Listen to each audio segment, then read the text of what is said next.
মনে আছে নি রে বো কুটি মুটি থাকতে রোজার ঈদও আমরা কিতা করতাম। ইয়াল্লা এবার রোজা 30টা হইব না 29টা হইব এক টেনশন আছে।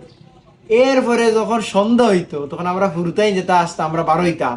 কোনো বাড়ি চাঁদ দেখা যায়নি, কি ওই দেখ চাঁদ, কোনো বাড়িতে আমরা আটিরা ও দেখ চাঁদ, চাঁদ তো আর দেখা যায় না। এবার এদিক গরো যারা মুরব্বী সকল আছেন কিংবা বেটি নকল আছে জিজ্ঞা করতা কিতা এই দিও কোনো হুন্ডে হুন্ডে খাইলি দুধ আসেনি না। এরপরে আমরা একটা বড় শৈল কি বিটিভি, দুনিয়ার খেয়েও কোনো খবর না হইতে পারলে বিটিভি খুব সুন্দর করে কইতো। এখন ধরো আগামী খাইলেই দেখতো বিটিভিতে আরম্ভ অমর রমজানের ওই রোজার শেষে রে ভাই, আর এক তিল বাদে বাদে। আর এগুলো আয়োজনও তারা খুব সুন্দর করে করতা। যত জনপ্রিয় শিল্পী আসলা তখনকার সময় সারা এক জায়গা করতা।